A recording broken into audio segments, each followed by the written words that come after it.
издание на вестите на нашиот YouTube канал Macedonian Information Center со седиште во Онтарио, Бинсвил, Онтарио, Канада. Вестите ќе бидат достапни секој утро во 10 часот, секој утро во 10 часот на нашата Facebook страна Котле форум без граници, без цензура, како и на нашиот YouTube канал Macedonian Information Center. Светот како и секогаш е многу бурен и полн со бурни настани. Така се настаните во Македонија, Бугарија, случајувањето во Европската унија, Италија, Канада и САД. Прво ќе започнеме со вестите од Македонија. Според директорот на Агенцијата за аудиовизуелни медиумски услуги Зоран Трајчевски, денеска изјави дека некои интернет портали и инфлуенсери одбиваат да се регистрираат во агенцијата за да не им се открие од каде се финансираат.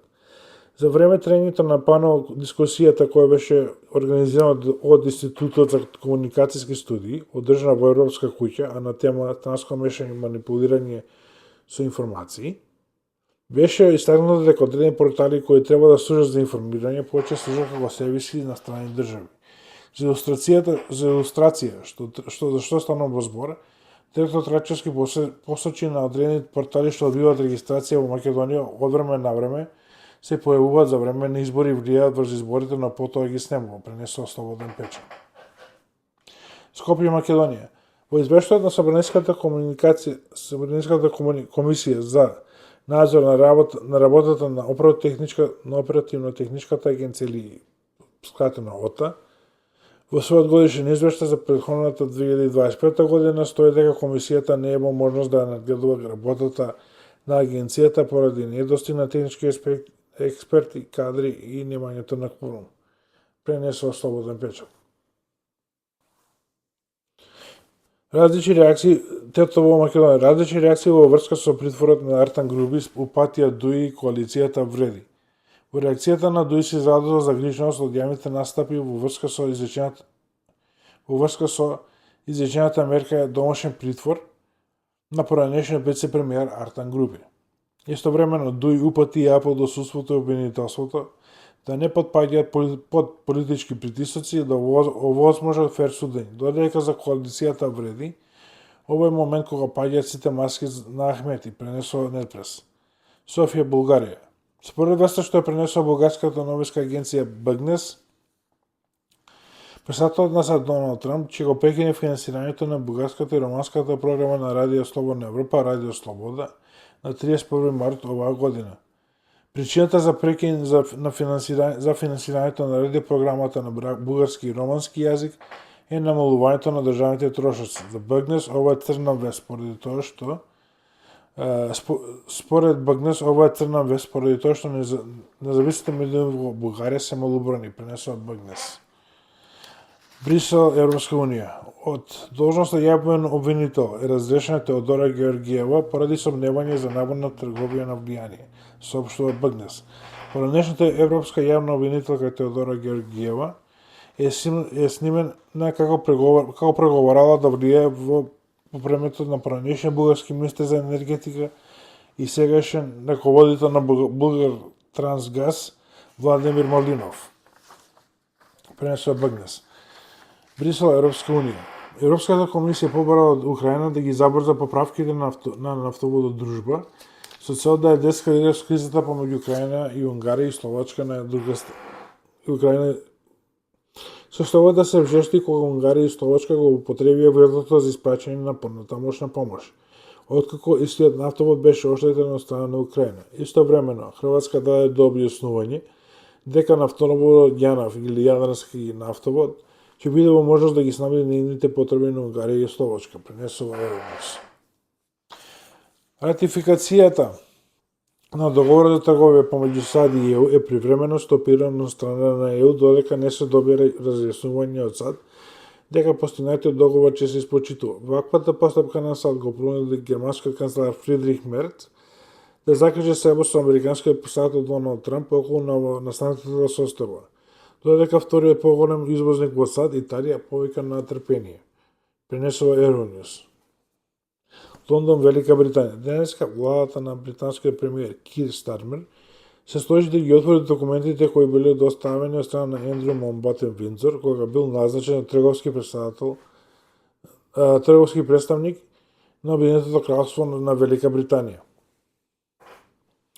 Причината за ваков потек е поради основано сомнение дека предал државни трговски тани додека бил трговски представник на Обединетото кралство. Додека истрагите траат, така раснати повиците за кралот Чарлс III да абдицира, тоест да го напушти тронот во корист на неговиот син, принц Вилијам, пренесува Ројтерс. Монтреал, Квебек, Канада. Кандидатот на партијата на Квебек, Мари Карлин Лафлам, победи на проморционалните ворени избори со 45% од одедените гласови, додека кандидатот Катерин Морисет од Конзервативната партија на Квебек доби 26% од гласовите, што е подобрување. За разлика од претходните и проморционални избори, кога Конзервативната партија доби 13% од гласовите, а сега го дуплира, скоро го дуплира процентот од 13% на 26%. За лидерот на квебекарските конзервативци, од Квебек, овие резултати јасно и гласно укажуваат дека на народ му е смачено од безбројните референдуми и празни ветувања, пренесува The Canadian Press. Лос Анџелес, Калифорнија. Голема битка се бие кој ќе биде новиот собственик на филмскиот гигант Warner Brothers. Имено, откако вчера Paramount Skydance ја доси новата понуда до управниот одбор, кој е $31 по акција, на се што е во собственост на Warner Brothers, вклучувачи ги студијата, додека понудата додека Лос Анџелес, Калифорнија. Голема битка се бие помеѓу Netflix и Paramount Skydance, кој ќе биде новиот собственик на филмскиот гигант Warner Brothers. Имено, од вчера Paramount Skydance ја доси новата понуда до управниот одбор, која е $31 по акција на се што е во собственост на Warner Brothers, вклучувачи ги студијата и телевизиските станици, вклучувачи ги и стриминг порталите. Додека понудата на Netflix е само за интернет порталите, на што одговорија дека ова понуда, на што управниот одбор на Warner Brothers одговори дека новата понуда од Paramount Skydance ќе биде разгледана. Исто така, управниот одбор на Warner Brothers му даде шанса, му даде можност на Netflix да види дали ќе може да ја согласи понудата со Paramount. Рокот кој му даде на Netflix е 3 дена, значи за 3 дена треба да достави по писма дали ќе може да ја согласи понудата или може да даде уште поголема понуда, или ако не може, дали се откажува понатамошното ценкање околу тоа надавање, дали за собственоста на околу тоа дали ќе бидат нови, дали тие или Paramount ќе биде нов собственик на Warner, на се што го поседува Warner Brothers. Пренесува Reuters. Дојдовме до крајот на ова издание на вестите при Македонскиот информативен центар. Ако ви се допадна содржината на ова видео, кликнете на лайк. Ако сакате да го споделите, кликнете на share. Повелете ако сакате да оставите коментар за ова видео и на крај. Ако сакате да бидете известени за нови видеа на нашиот YouTube канал Macedonian Information Center, кликнете на subscribe. Дојдовме до крајот на ова ново издание на нашите вести. До следното гледање, довидување.